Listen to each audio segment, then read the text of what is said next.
Full screen, Kak. Oke. Oke guys, selamat malam semuanya. Balik lagi dengan gua. Jadi topik hari ini adalah kita akan membantu menglist ya ide-ide yang kalian udah dapetin di sebelumnya. Jadi kita recap dulu, kalau di kelas Jaya kemarin kan kita bakalan ngebahas tentang gimana caranya Jaya ngedapetin ide kan. Dan brainstorming itu emang capek banget, apalagi kalau misalnya kalian tuh bertim. Nah, output dari brainstorming ini pasti kayak kalian kayak ada banyak banget ide yang kayak mungkin bingung mana yang mau diseriusin. Akhirnya kalian bingung sendiri ini kalau misalnya ikutan lomba, itu mana sih ide yang paling cocok buat diikutin. Sebenarnya gue mau minta sharing progress tugas ya dari kalian, tapi kayaknya ini cuman 5 orang, jadi kayak ya udah kita skip aja. Nah, biasanya kalau misalnya brainstorming ide itu kan pasti banyak banget kan idenya. Misalnya untuk satu tema itu ada yang idenya PKB, ada Pinter, ada PPN, PPH, ya segala macam lah banyak lah. Nah, pertanyaannya mana nih dari tiga ide ini yang bisa kita pilih gitu kan? Nah, kalau dari gua tuh biasanya menggunakan beberapa metode untuk membantu berpikir secara terstruktur. Karena kalau misalnya cuma diskusi doang, pasti kayak nggak akan ada ujungnya. Kalau di gua ya, dan bakalan capek sendiri gitu loh. Dan gua menggunakan beberapa metode. Yang pertama adalah ini SWOT scoring. Jadi sebenarnya itu kayak kalau misalnya kalian interview organisasi atau kepanitiaan, biasanya kan ada kayak sebutin SWOT dirimu kan. Tapi kan SWOT dirimu itu kan lebih ke kayak kualitatif gitu ya. Nah, kita akan mengadopsi metode yang sama, SWOT ini, dengan kerangka berpikir untuk lomba. Dan kita akan masukin kuantif dikit-dikit, jadi kita akan membuat database decision. Nah, misalnya nih, kita ada 3 ide. Yang pertama, pembebasan PPN atas kondom dalam rangka mengurangi penyakit infeksi menular seksual. Nah, kalau misalnya kalian ngerti fakta di lapangan, itu kan banyak banget ya orang-orang yang maaf hamil di luar nikah, nikah atau gimana gitu. Nah, pertanyaannya, apakah ini bisa diatasi dengan menggunakan instrumen fiskal, instrumen pajak? Nah, terus lu datang dengan ide ini, oh, kita bebasin aja PPN untuk kondomnya supaya harapannya orang-orang tuh jadi beli kondom dan bisa mengurangi infeksi menular seksual ataupun dampak-dampak yang tadi kayak kehamilan di luar nikah. Terus ada juga misalnya ide cukai pada junk food untuk mengurangi penyakit tidak menular kayak misalnya penyakit diabetes atau penyakit jantung, koroner dan lain sebagainya. Terus yang ketiga ada yang baru heboh tuh pajak padel, olahraga-olahraga itu dipajakin di pajak daerah yang harapannya dapat membantu menguatkan aspek keuangan daerah dan harapannya bisa memperkuat sarana publik yang udah ada. Sebenarnya idenya kan cukup menarik ya. Tapi lu kalau lomba kan nggak mungkin nulis semuanya. Karena biasanya ada aturan hanya boleh mengirimkan satu paper untuk satu tim. Nah, gimana caranya memilih ide yang terbaik? Nah, nih kita bisa pakai SWOT misalnya strengths, weakness, opportunity, threats, lalalala sebagainya. Ya lu tau lah definisinya apa SWOT itu. Misalnya dari yang tadi PPN atas kondom, weakness-nya, oh ini tuh isu sensitif. Kayaknya nggak bisa deh kalau misalnya kita bakalan bahas ini itu karena bertentangan nilai moral, nilai moral. Terus juga bisa jadi nanti jurinya konservatif, jadi kayak agak agak jijik atau ilfeel duluan ngebahasnya, jadi kalian tuh dapat minus point. Terus pajak cukai, sorry, cukai untuk junk food. Oh ternyata itu strengthnya udah banyak diterapin di negara lain, yang mana negara-negara tersebut itu mendapatkan penerimaan negara juga, terus juga mengurangi angka penyakit-penyakit yang tidak diinginkan. Tapi juga ternyata weakness-nya ada juga nih, kayak belum jelas junk food di Indonesia itu apa sih sebenarnya? Apakah burger masuk junk food? Apakah seblak masuk junk food? Itu kan belum jelas ya konteksnya. Terus tadi pajak padel, oh oke oke bagus bagus bagus. Tapi ternyata ini tuh tidak substansial secara nasional karena kan itu kan masuk ke ranah pajak daerah. Jadi all in all masing-masing ide itu tuh masing-masing memiliki kelebihan dan kekurangannya. Ini yang lu scoring. Nah, scoring ini kemudian lu jalan tata ini dapatlah kita ternyata oh based on our scoring kita dapat ide yang kedua cukai untuk junk food karena secara scoring dia tuh paling tinggi paling oke dan kemudian lu ngerata-ratain dari 3 orang dalam satu kelompokku terus lu bagi tiga jadi dapat tuh final final score-nya berapa dan itu lebih merata lebih objektif dari masing-masing team member. Again, ini harus detail karena the better the details of the analysis, kayak lu jelasin lebih detail kenapa lu kayak gitu, maka reasoningnya atas skornya jadi lebih masuk akal gitu. Jangan sampai kemudian dengan tabel SWOT ini kalian malah menjadi berantem lagi, diskusinya nggak kelar lagi tentang idenya. Karena kan SWOT ini kan tujuannya untuk membantu menyelesaikan masalah tersebut kan. Kalau misalnya ujuk-ujuk kalian berantem lagi ya, hmm, tapi nggak apa kalau misalnya SWOT-nya nggak bisa, kita bisa pakai metode lain. Nah, metode yang kedua adalah Moscow Prioritization. Ada 4 tabel: must have, should have, could have, dan won't have. Jadi must have itu adalah intinya, apakah ini tuh relevan dengan temanya dan bisa nggak ini tuh dipakai untuk menang. Terus yang kedua should have, ya sebenarnya sesuai dengan literatur aja ya, must have ya harus ada, should have, oh bagus nih kalau misalnya ada, could have, oh nice to add, kayak oke-oke aja, tapi kalau misalnya nggak ada juga ya nggak apa-apa gitu. Terus ada juga won't have, lebih baik jangan, karena nggak nyambung atau keluar dari skop konteks perlombaan. Jadi ini tuh bagus. Terus ada lagi nih PUGH matrix atau sebenarnya decision matrix. Sebenarnya itu salah satu jenis dari decision matrix. Decision matrix itu tuh banyak banget jenisnya, tapi kita akan ambil yang simpel aja. Contohnya nih, yang sebelah sini dia tuh ngebandingkan antara solusi yang sekarang dengan alternatif yang ditawarkan. Kemudian ini yang sebelah kiri itu tuh bebas teman-teman masukin apa aja tentang kriterianya. Tapi karena kita konteksnya ada lomba, jadi lu harus masukin penilaian relevance to the team. Jadi kayak ya lu melihat nih ide mana yang relevan dengan temanya. Atau kalau misalnya di panduannya ada disertakan borang penilaian juri, ya itu kalian bisa juga pakai tuh untuk membantu kalian memaksimalkan potensi ide yang bisa kalian menangin. Terus yang terakhir adalah I scoring. Sebenarnya itu relatif simple ya. Jadi I scoring itu stands for impact, confidence, is. Basic dari scoring ini, konsepnya adalah sebenarnya sama semuanya. Kayak lu jelasin ide-ide lu, tapi emang parameternya berbeda, terus lu scoring. Nah, contohnya ini ada, ya ini agak nggak nyambung sih. Anggaplah ini ada ide pajak gitu kan. Terus kayak lu nilai impactnya berapa, confidence-nya berapa, is-nya berapa. Terus semuanya di scoring, masing-masing tim menilai, terus ya udah pilih aja yang paling tinggi. Nah, pertanyaannya adalah dari keempat metode tadi, yang mana sebenarnya yang harus kita pakai, mana yang terbaik, baik, baik, baik. Menurut gua nggak ada ya aturan pakemnya. Gua aja sendiri, gua sendiri makanya itu berbeda-beda tergantung dengan konteks dan juga tergantung dengan lombanya, tergantung juga dengan ide yang gue pakai. Nah, SWOT analysis itu biasanya gue pakai ketika gue kayak baru ngayal-ngayal gitu, kayak baru initial, baru kayak oh kayaknya ini bagus nih dipajakin, oh ini kayaknya bagus deh idenya gini gini gini. Ini gue pakai untuk di initial. Terus kayak gue lihat oh ternyata itu lebihnya di sini, kurangnya di sini, terus kayaknya ini ini. Tapi kadang SWOT aja juga nggak cukup gitu loh. Makanya kita bisa pakai ice scoring tadi. Jadi kayak lu memilih dari misalnya nih, waktu awal brainstorming, lu ada 5 ide. Terus setelah pakai SWOT, lu jadi tersisa misalnya 3 ide, 2 tereliminasi. Nah, 3 ide ini kemudian lu pakai ice scoring. Nah, tapi ice scoring ini sebenarnya relevan dengan Pudge Metric tadi, PUJH Matrix tadi, karena ice scoring itu versi lebih simple dari PUJH. Jadi kalau misalnya lu lebih suka yang lebih detail dan juga lebih avoid bias dan juga personal preference, karena kan kriterianya banyak ya. Lu bisa pakai yang PUJH Market tadi. Nah, terus yang terakhir adalah si Moskow. Nah, Moskow itu biasanya gua pakai di tahapan terakhir dari ide gua. Misalnya nih, gua udah nih, kita tadi kan udah sepakat ya tentang dari 3 ide tadi, kita bakalan pakai cukai junk food. Nah, ketika lu udah memakai junk food tadi, baru lu ngejelasin detail dari si policy cukai junk foodnya apa. Oh, apa sih yang harus ada di ide ini? Apa sih yang sebaiknya ada? Apa sih yang kayaknya nggak usah ada deh di ide cukai junk food? Tarifnya berapa itu tuh kalian bisa petakan di sini, gitu ya. Jadi dari awal ngayal, SWOT, terus lu IC atau PUJH, baru terakhir tuh Moskow. Ketika lu udah bener final, oh, gua akan pakai ini. We are going to write this tema gitu. Dan masing-masing itu penilaiannya berbeda-beda, tujuannya juga beda-beda. Ada yang kualitatif, ada yang kuantitatif. Tapi ya lebih baik kalau misalnya lu menggunakan semua step by stepnya. Kalau misalnya lu nggak bisa ngide secara terstruktur tanpa bantuan framework. Jadi ini salah satu membantu gua ketika let's say di tim ya, as a team, kita udah dapat nih satu fix idea yang udah disepakati bersama. Terus what's next gitu kan. Biasanya itu again balik lagi ke pertemuan pertama.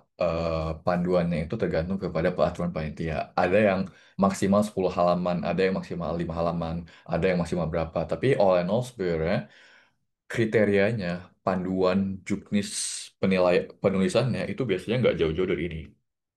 Ada pendahuluan atau introduction, teen push, literature review, method, kemudian isi dari ide lu, terus akhir kesimpulan. Again, ini bisa disesuaikan dengan ketentuan dari panitianya ya. Ini tuh nggak pakem.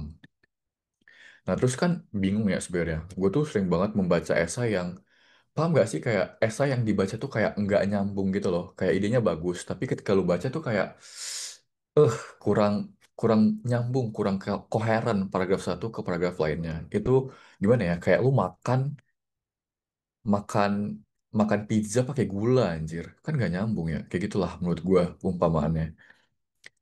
Nah, biasanya itu kita akan pakai kayak gini kan. Lo akan introduction dulu, terus inti inti dari ide lo tuh apa, terus lo pecah ke paragraf-paragraf. Paragraf satu apa, paragraf kedua apa, paragraf tiga apa, terus lo support dengan ya penjelasan-penjelasan. Topik sentence, kalau kita di SMA itu tuh ada kalimat utama atau apa ya, ya kalimat utama lah topik sentence. Jadi kayak lu harus ngejelasin dulu dari awal kalimat utamanya apa, baru lu jelasin melebar kemana-mana gitu. Jadi jangan langsung nulis, buat dulu kerangka esai lu tadi, introduction segala macam, terus buat kerangka dari masing-masing paragraf. Cara membuat tadi kerangka paragrafnya adalah misalnya paragraf satu kalimat utamanya apa, paragraf kedua kalimat utamanya apa, paragraf ketiga kalimat utamanya apa. Jadi kayak gitu, jangan langsung tiba-tiba nulis karena biasanya akan amburadul kalau misalnya baru pemula. Nah, ini secara secara teoretikal ya, gimana cara kita ngembangkan um, outline dari ketika lu udah dapetin ide. Pertama pasti start with a central topic. Jadi kayak idenya apa, lu gunakan lah ide tadi. Terus lu kembangin nih ide-ide lu tadi kayak oh ini bakalan nyambung kemana, nyambung kemana, nyambung kemana. Ada A, B, C, D, E-nya.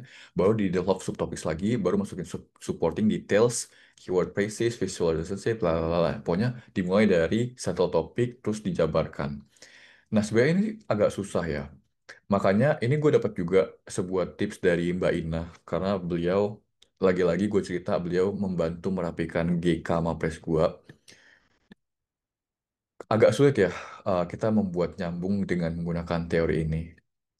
Nah, jadi Mbak Ina sebenarnya ada banyak banget coretannya tapi gue nggak nyimpen. Tadi gue udah ngubek-ngubek jadi gue nggak tapi gue nggak nemu. Jadi cuman ini doang. Nah, jadi Mbak Ina tuh selalu ngebuat pakai mind map. Jadi kalau misalnya lu nggak bisa pakai yang cara tadi tuh, kayak paragraf utamanya apa, terus kayak em, apa yang mau di branch out, apa yang mau dimasukin, kayak lu bingung gitu kan. Biasanya tuh Mbak Ina selalu mengajarkan gua untuk pakai mind map. Dimulai dari yang sederhana aja. Kita pakai ide yang kemarin, ide Texplore, PBB yang progresif. Itu gue mulai dari fakta market failure. Jadi kayak ada nih orang-orang nggak punya rumah, terus rumahnya mahal segala macam. Ya, dulu jelasin lah semua faktanya. Itu yang kemudian disebut sebagai ternyata masuknya ke dalam market failure. Nah, market failure itu tuh ya sesuai namanya market failure, kegagalan pasar. Itu tuh nggak bisa ditangani oleh pasar itu sendiri. Makanya perlu bantuan intervensi dari pemerintah, yang mana pemerintah juga memiliki otoritas untuk mengatasi market failure tadi. Nah, setelah itu, oke, pemerintah yang intervensi, tapi gimana cara pemerintah intervensi? Oh, pemerintah bisa melakukan intervensi terhadap market failure tadi dengan menggunakan instrumen fiskal. Oke, instrumen fiskal. Tapi instrumen fiskal kan banyak ya. Which instrumen fiskal yang kita akan pakai untuk mengatasi market failure tadi? Oh, ternyata ada PWP2. Baru masuklah ke ide lo. Jadi, kelihatan nggak sih ceritanya kayak, oh, kita lihat fakta, rumah mahal, segala macam. Terus kayak pemerintah harus intervensi, pakai instrumen fiskal, pakai PBB2 progresif. Ini katanya ya, lihat yang di sebelah kanan ini tulisan Mbak Ina, MF, market failure, intervensi pemerintah segala macam. Inilah versi simpelnya.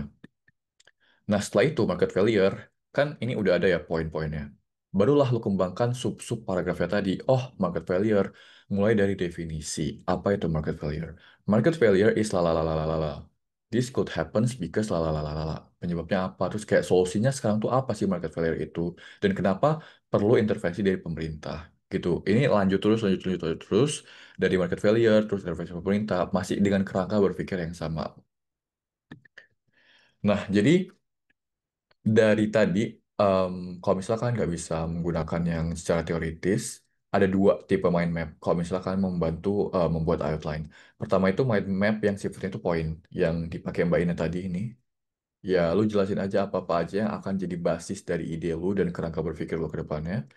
Baru mind map keseluruhan. Jadi gabungan antara yang pertama sama yang kedua ini. Jadi ide besarnya apa, gagasannya apa dalam bentuk mind map, terus kayak lu masukin lah definisi apa segala macem. Gitu. Versi yang simple ini kayak ya lu harus menjelaskan secara koheren, nyambung satu sama lain. Baru setelah itu di versi keseluruhan, lu buat detail dari yang pertama ini, yang versi lebih simple, itu lu buat versi kompleksnya. Wow, oke, cepet banget ya. Nggak nyampe 30 menit. Jadi, tunggu, ada yang mau nanya nggak sebelum gua menjelaskan tugas?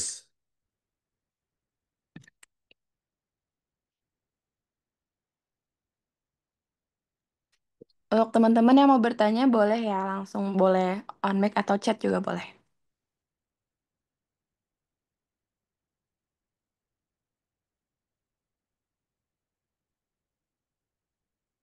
Iya, cabut. Oke, apa nggak ada guys? Kita akan countdown 10, 9, 8, 7, 6, 5, 4, 3, 2, 1. Oke, nggak ada. Jadi, kemarin tuh, bentar, kita close dulu.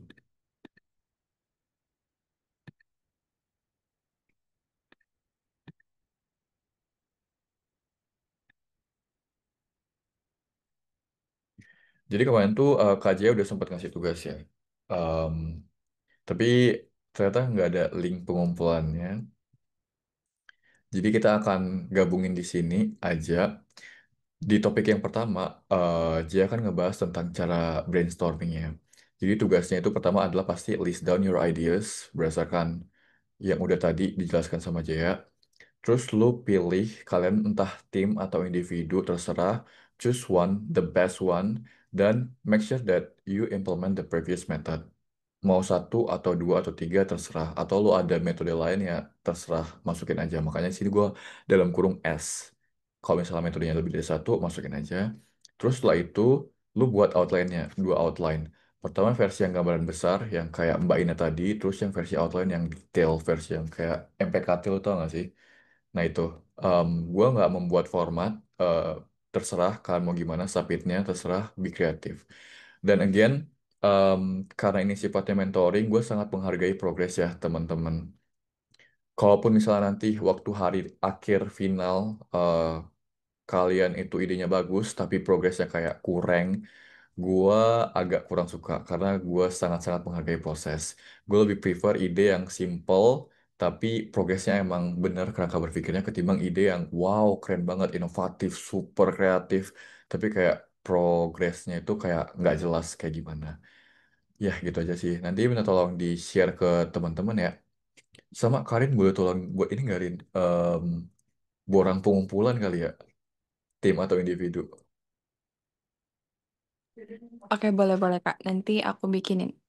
Oke, nanti tolong di-share aja dan dibuatin broadcastnya. Eh, oke, kayaknya udah. Apakah kita akan lanjut? Apakah ada yang mau nanya, guys?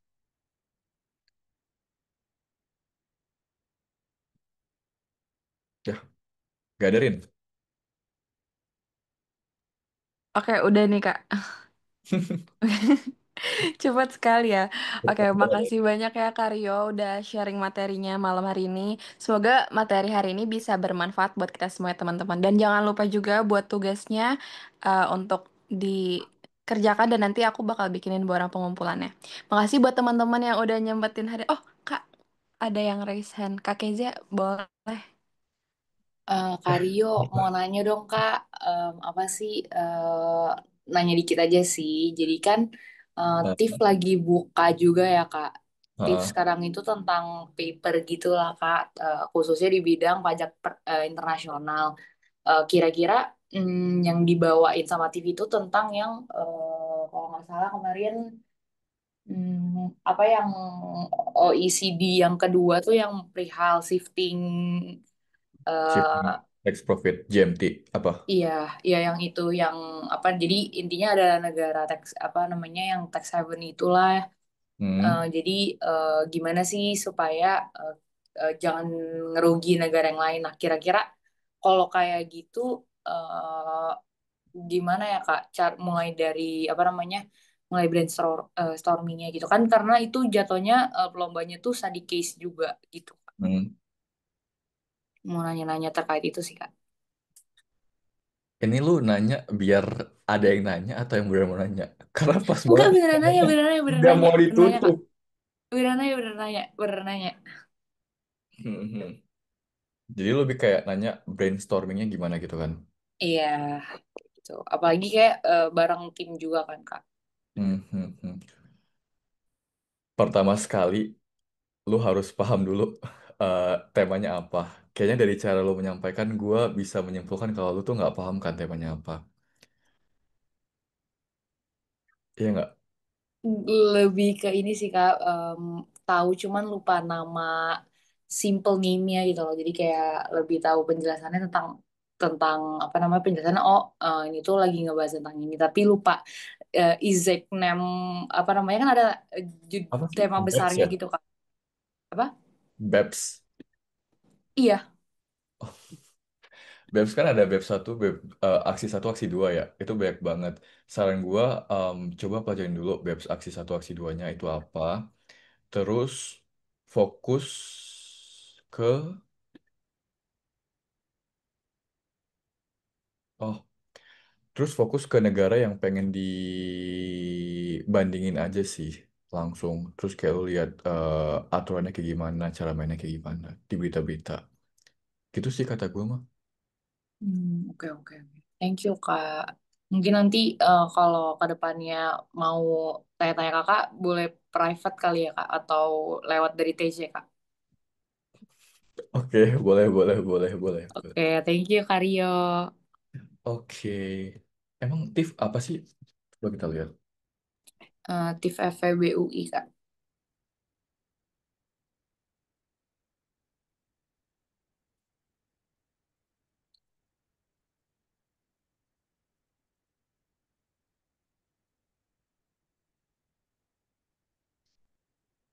Wait, ya.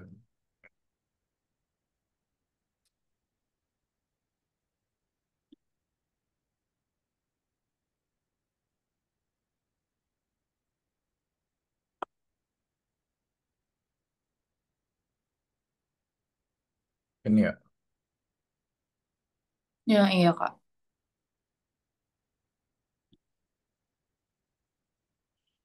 Panduannya mana, Jir?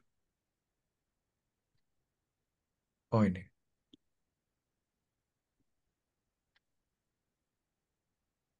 Hey,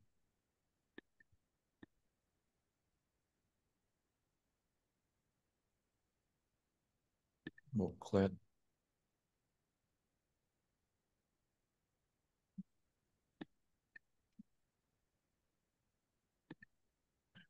Indonesia and Evolving International Tax Landscape. BEPS 2.0. Ini mah daily tax challenge banget, anjir. Tax case competition.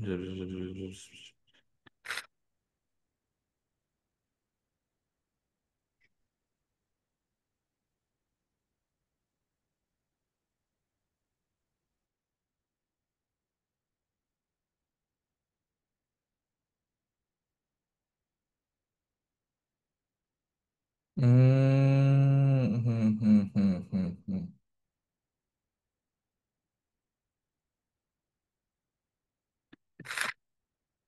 Oke, oke, oke, oke. Ini kan ya yang tadi. Ini cara membaliknya gimana sih? Oh, ini. Tapi dia nggak ngejelasin ya detailnya apa. Teknisnya baru dikasih tanggal. Ada di latar belakangnya, Kak, kalau mau tema besarnya. Oh iya. Di paling depan yang sebelum sesudah si kata sambutan. Wait, wait. Maksimal 10 halaman. Data to review analysis. Batas plagiarisme 30%. Oh, berarti ini teori ya?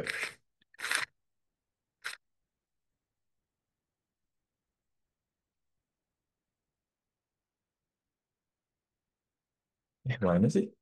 Sambutan dekan. Oh ini itu yang besar.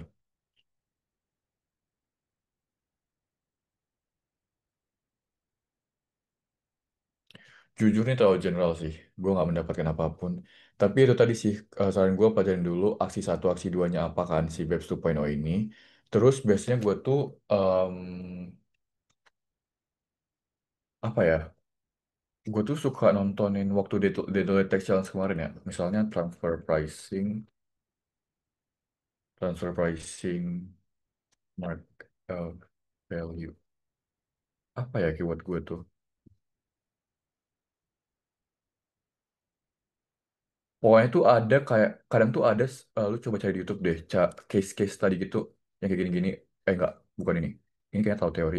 Biasa tuh ada kayak seminar-seminar gitu terkait dengan pajak internasional. Coba saran gue di ditonton dulu, baru nanti ya pahami dulu aja lah. Apa ya keyword gue tuh lupa lagi. Nanti gue share ya kalau misalnya gue ingat keyword gue apa.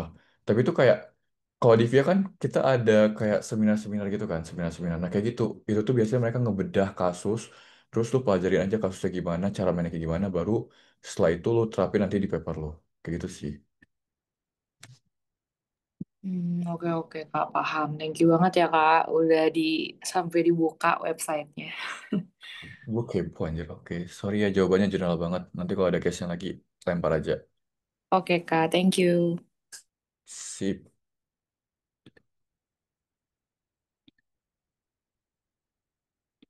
Oke Rin, udah. Yuk kita tidur. Oke, makasih banyak Karyo, makasih juga teman-teman, makasih Kak Kezia udah nanya.